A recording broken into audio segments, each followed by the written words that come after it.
एक बार की बात है, कई सालों पहले गणेशगंज गांव में एक भयानक हवेली थी जिसके बारे में तरह तरह की अफवाहें फैली थी। हर किसी का मानना था कि वह हवेली में कोई चुड़ैल का साया है। काफी बार गांव वालों को वहां पर चुड़ैल के होने का एहसास भी हुआ था।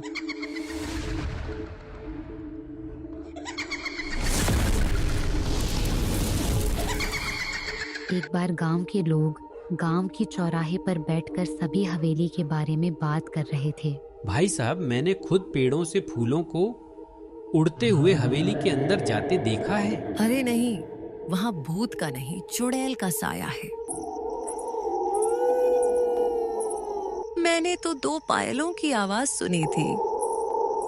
भाई साहब, मैंने देखा मेरी गाय का दूध अपने आप बर्तन में चला गया और फिर वो बर्तन हवेली में गायब हो गया।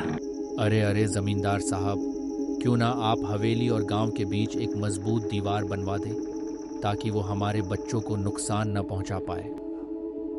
भाई साहब, भूत है या चुड़ैल ये तो पता नहीं, लेकिन जब मेरे पति लकड़ियां काट रहे थे तब कुल्हाड़ी अचानक उड़ गई और फिर उनके हाथ में लौट आई थी।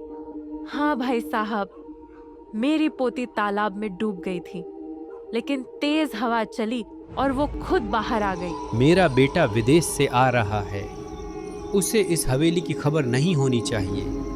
उसके जाने के बाद मैं ये दीवार पक्की करवा दूंगा। गांव के एक किसान का बेटा रामू खेत के लिए कीटनाशक लेने के लिए शहर जा रहा था। रास्ता हवेली के सामने से ही गुजरता। जब वह हवेली के आगे से डर डर के गुजर रहा था, तभी उसके सामने एक सुंदर सी लड़की आकर खड़ी हो गई। तुम यहाँ क्या कर रही हो? मैं तो यहाँ अपने परिवार के साथ रहती हूँ। पर इस हवेली में तो चुड़ैल का साया है। क्या चुड़ैल का साया है? कुछ भी बोल रहे हो तुम। यहाँ से तो तरह तरह की आवाजें आती हैं। क्या तुम ये सब बातों पर विश्वास करते हो? क्या तुम यहाँ सच में रहती हो? मेरी बातों का विश्वास करो, मैं तो यहीं पर रहती हूँ। चाहो तो तुम मेरे परिवार से मिल सकते हो। चलो, मैं तुम्हें उनसे मिलाती हूँ। ठीक है, मैं शहर से होकर आता हूँ, फिर तुम मुझे अपने परिवार से मिलवा देना। और ऐसा कहकर जैसे ही वह शहर के लिए निकलता है, वैसे ही उसके सर पर कुछ आकर लगता है और वह गंभीर रूप से घायल हो जाता है। उसके चिल्लाने की आवाज़ सुनकर वहाँ गांव वाले एकत्रित हो जाते हैं और फिर वह बोलता है, लड़की, हवेली, चुड़ैल।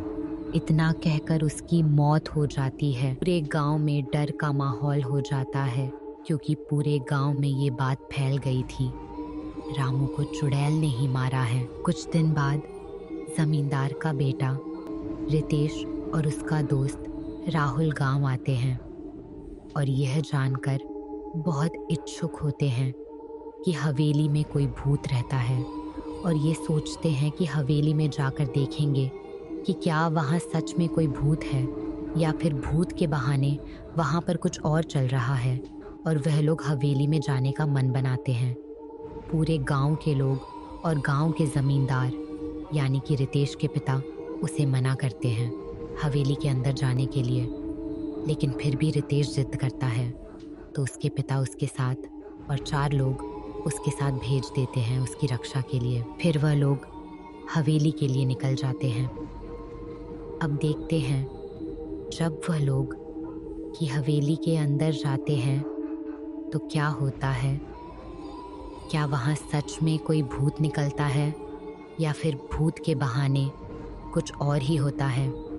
इसको देखने के लिए आप पार्ट 2 देखें और आपने चैनल को सब्सक्राइब नहीं किया है, सब्सक्राइब कर लीजिए, वीडियो को लाइक कर दीजिए। मिलते हैं अगले पार्ट के साथ, तब तक के लिए बाय बाय।